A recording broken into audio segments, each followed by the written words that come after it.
Hey, advanced art kids, how are you? We are getting into the last project of the first 9 weeks. We're going to be making 3D art. 3D art, basically, and you can read down through here with the handout that I've lovingly provided for you. Is a three-dimensional media occupies space defined through dimensions of height, width, and depth. Basically, it's going to be like a sculpture, three-dimensional. It's going to have 3 dimensions. It's not going to be a drawing. It's not going to be a painting. It's going to be a sculpture of some sort. Um, in which you're to follow the following guidelines. There are many different types of 3D art, and students need to come up with ideas that best suit them. So you guys need to come up with ideas that best suit you. Students need to do some research on what type of 3D art they want to do.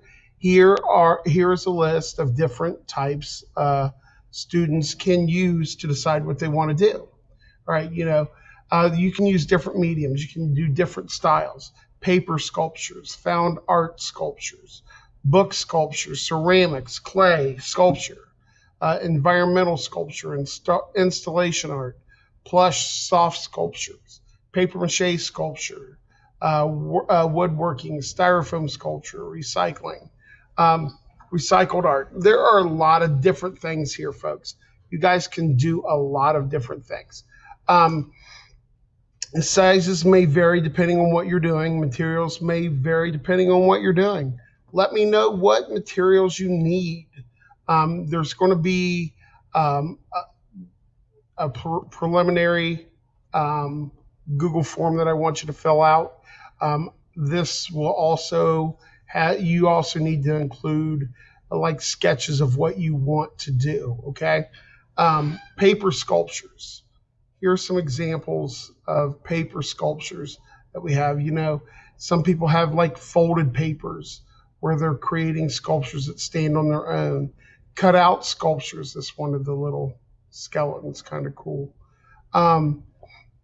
Folded paper, not like origami, but like really just indented and folded paper. These are two examples of that. Folded paper along with quilling, cut out paper where they're actually layering it. And sort of like this too, where they're doing a diorama. Now there's a lot of different things. I just thought I'd put these out for you so you can see. I would do some research and see what other paper sculptures are out there. Found object sculptures, found object is loan translation from the French objet trouvé, describing art that created from undistinguished but often modified objects or products that are not normally considered materials which art is made. So things, just random crap. It's found object, putting things together that don't belong.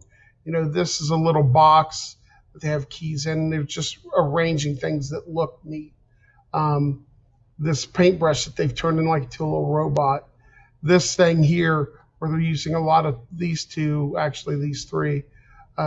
These two are the same artist. They're just toys that are glued together to create a sculpture, and then they've spray painted them one color, and really neat.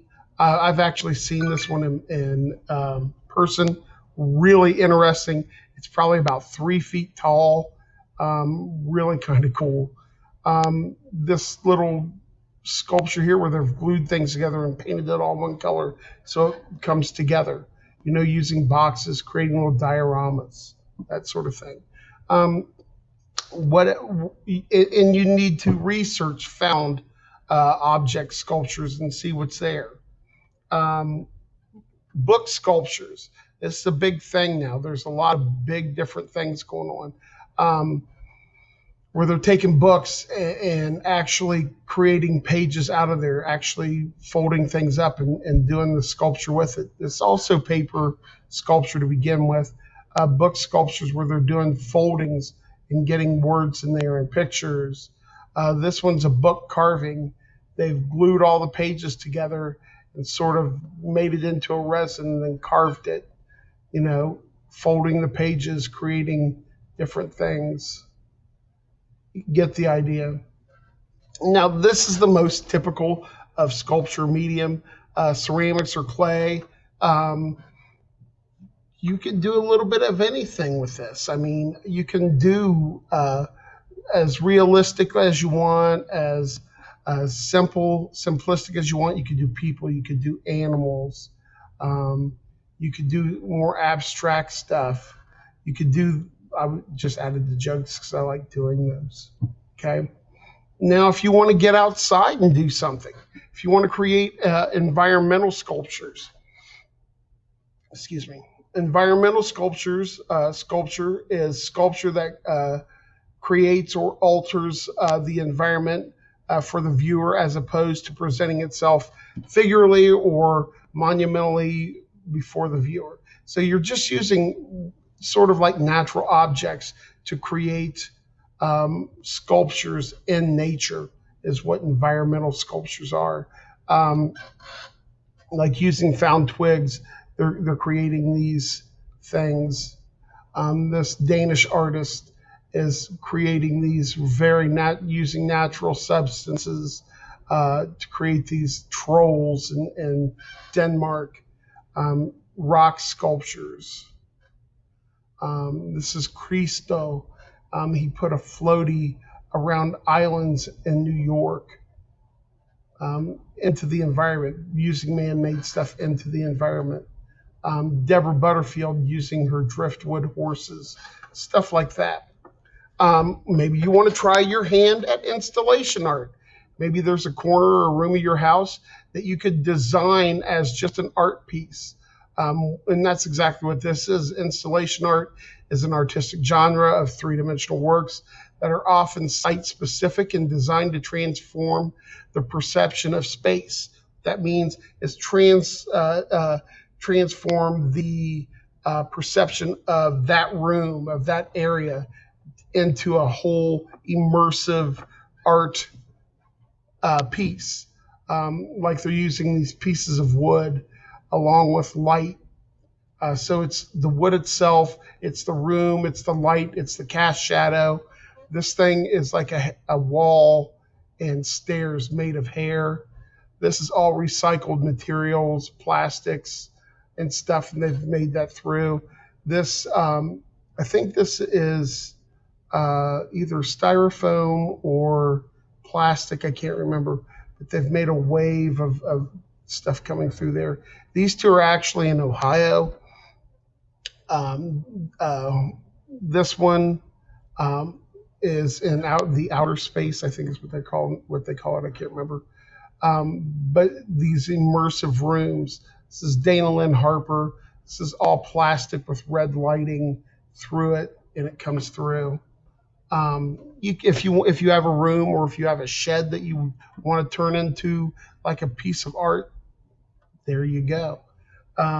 Plush soft sculpture. Soft sculpture is the type of sculpture that's used made in cloth, foam, rubber, plastic, paper, fibers, similar and similar materials that are supple and non-rigid. They can be made out of natural materials if combined with non-rigid effects. So they're soft, like stuffed animals. You can make things. You can use stuffed animals. Maybe you get stuffed animals and sew them together. Maybe you take pieces of different and make a Franken-stuffed animal. I don't know, something creative. Someone made these logs with fire. It's kind of fun. Maybe you want to make your own plush stuffed animal type of thing. These are examples of that. Klaus Oldenburg from the 60s used to do made food out of plush. These are like popsicles that he's made out of different materials, known for these hamburgers and stuff, which is all stuffed as well. Wire sculptures. You can make something out of wire. The human form, you can make animals, hands, anything you really want. If woodworking's your thing and you want to try to do some woodworking, maybe you do some carving, maybe you do some building. This is sort of like a found art thing. Find a box and put wood in there and paint it flat like Louise Nevelson. Maybe you want to do carving like tikis or totem poles, or make a mask, or do some abstract sculpture where you're putting the wood together. I don't care. Think about how you would want to do that. You have those options. Styrofoam sculptures. There are different ways to use styrofoam. These are little sculptures made from styrofoam cups. And these are from styrofoam cups that they've cut up and put together. This is that little, what do they call it, foam for flowers, florist foam. You can carve that stuff. It carves really nicely, actually. And you can create animals. You can create abstract sculptures. You can create faces. You can use like styrofoam from things that come in the mail or packing stuff, to create sculptures. Recycled sculpture. It's taking like just random objects that you sort of like found, but actually stuff that can be recycled, like plastic. These are all like plastic lids. And this is all plastic lids. This is old record players or records. These are computer chips that someone turned into a shoe. A tin can. This is plastic bottles falling down. There's a lot of different things that you guys can be trying. Think about what you want to do. What you need to do is you need to fill out the preliminary form. And I would also like you to have like a little sketch along with it when you turn it in. I want to see a little sketch of what you are planning on doing. Okay, that is what we're going to be due. That's what's going to be due the 9th, October 9th. So that gives you 2 full weeks to actually get things planned and ready to go. So you've got your marching orders. If you need help, please contact me. Everything should be turned into Classroom. And that's about all we've got for you guys. All right. Thanks a lot. I'll talk to you later. Bye.